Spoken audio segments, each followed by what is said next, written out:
Really? I'm here with Gil Hanse, who is in town from Brazil, where he's designing the Olympics course. You're in the shadow there, Gil. Hold on, let's see. Tell me how it's going. So far, you recently begun actual construction of the course. How's it going? We did. It's going well. We started. We got the permits to clear the non-native vegetation, which is the not indigenous species. So we started that March 15. And then about a month later, almost exactly, April 19th, we got the permit to actually start pushing dirt and grading. So we've got an old bulldozer and an old excavator out there for us to play around in the sand on, but we're actually pushing some stuff around, and it looks good. You were late starting because of some snafus with the permitting and that sort of thing. What exactly happened, and is it all overcome now? Yeah, it's all taken care of. It's it's a rigorous process, and what I've come to learn is that we actually got it done much quicker than anybody has in the past. So what looked to us like a lot of delays and a lot of hemming and hawing actually turned out to be something that was fairly expedited from the city's standpoint. The ownership group has an environmental consulting group, ECP, that they know the ins and outs of City Hall there. And so I think they were able to navigate pretty easily through those waters and get us our permits quickly. Although from our standpoint, it seemed like it took forever. But it's a different culture, different city, different setting, and we've got to play by their rules. And are you able to make up for the lost time? I don't think so. I think it's ultimately just going to push the start date back for the test event. Originally, there needs to be a test event a year ahead of the game, so that's sometime in 2015. And I think originally they were talking about a spring or fall event down in the southern hemisphere, a spring event for us, and that's probably now going to be more of a winter / summer. So, how will that affect the Olympic matches, if at all? It won't. The thing that a lot of people need to understand is, we've got plenty of time to build the golf course to get it ready for 2016, but we actually have to get it ready for 2015 for the test event. It's mandatory for every venue, not just golf, basketball, swimming, gymnastics. They all have to have a competition to test the venue and make sure that it works. Scoring, timing, security, spectator flow, all these things have to go off without a hitch a year prior to the Olympics. It's really the date that we're pushing up against. It's not the 2016 date, it's the 2015 date. Now, we'd love to have the golf course be more mature for 2016, so every week we lose, every month we lose on this end means that the course won't have the level of maturity that we'd like to have it see for 2016, but it'll be grown in, it'll be fine. Are there any corners you can cut or anything to make it go faster? Not really. Our whole process is all about sort of maximizing what the land has, and so that takes time, and it takes time to find and figure out how that equates to strategy and interest in the golf course. So it's really not in our best interest to push this thing, sacrifice quality either in construction or design in order to make up time. So from our standpoint, we still want to make sure that we take the appropriate amount of time to get it right instead of rushing things. I haven't heard you talk much about the actual design. Is there anything you can say in a few words to describe it? Yeah, Jim Wagner, Neil Cameron, a young Scot who's one of our shapers. We went to Australia in January, spent 2 weeks down there just in Melbourne looking at the sandbelt courses, and fell head over heels in love with that style, that design look and feel. Obviously we've got a sandy site, so we can try and create something firm and fast. It'll have some very linksy contours, but we think the overall look will match more of the Melbourne sandbelt. So from that standpoint, we're really looking forward to creating that look.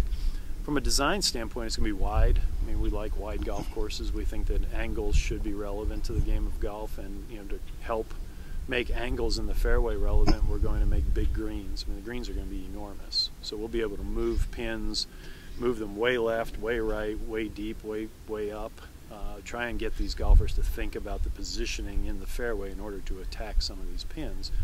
And then when the golf course is put into play for everyday public use, you won't tuck pins. You'll have these big greens where you can just put them in the center, and it'll make it playable for everyday play. So we think it's a combination of things that the wide corridors will make it more playable for the public golfer. The bigger greens will make it more easy for them to hit the greens, but also we think it'll be more challenging for the professionals. Can I get one in, Joe? Yes. Is part of the thinking of the wideness of the course the idea that while there will be some world-class golfers in this competition, there also will not be some world-class golfers in this competition, so that everybody has a chance to at least play it and not too penalized? Sure. You know, I think legacy standpoint, I mean, it's the long term, you know, the hope is that this golf course, it's not just our hope, it's a stated hope of, you know, all the people in golf, is that it will help to grow the game in Brazil and it will be a model for developing countries. And so we think that that wide corridors, native look, natural contours in the ground, native vegetation that ties in and fits in Brazil will be a good model for other developers in Brazil or in South America or anywhere to try to emulate.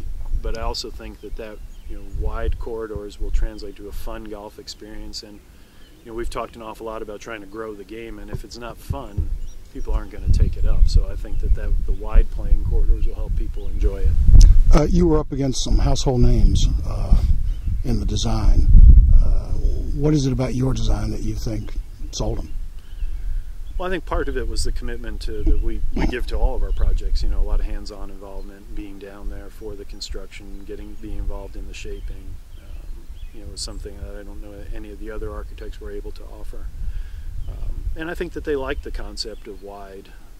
We called it a green-centric design, where you know a lot of these angles and strategies from the fairway are related to these very intricately shaped or eccentrically shaped greens that have these wings and appendages where we can hide the pins for the best players in the world, yet still, like I said, make the greens accessible for everybody else during regular play. And I think that thought process was something that intrigued them.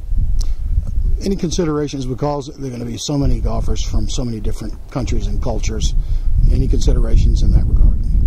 No. I mean, I think it's we looked for what is golf in Brazil, and there's so few golf courses, and most of them are your sort of Florida perfect green white sand, and that's not a style or a look that appeals to us, nor do I think it's a style or a look that should be imported around the world. So our thought was really, let's just figure out what fits in Brazil. Let's use the native vegetation. There's vegetation called the Restinga, which is a habitat which has been wiped out in a lot of the development around Rio. We're reintroducing acres and acres of that to the property, so it'll look and feel like it belongs in Brazil, but for golfers around the world, they'll hopefully recognize some of the characteristics of links golf and also the characteristics of the Australian sandbelt. How does a typical day there differ from courses you build here? Sometimes we struggle with the productivity so far, but we're working on rectifying that. The great thing is the weather's been terrific, especially since we hit April. It's been absolutely gorgeous. I mean, 82 degrees, nice breeze, sunny all the time. So, you know, I think there's a learning curve there because the golf industry is not a big one in that country, and appropriately so, with the exception of the design. They've required having native contractors, so Brazilians need to build and focus on the maintenance of the golf course. So we're going to spend some time training them, and so that's natural with any job. I just think the learning curve here might be a little bit longer because there's really no tradition or long track record of golf construction in Brazil. Who, you, Jim Wagner, anybody else from your crew down there? Neil Cameron's down there, Kyle Franz will be down there soon, and Robert Nelson. And Jim's doing a great job running Doral, so he's not going to get down there probably till the fall. He's got his hands full there, and boy, we got off to a great start, and it's really, really looking good. We better hit right now.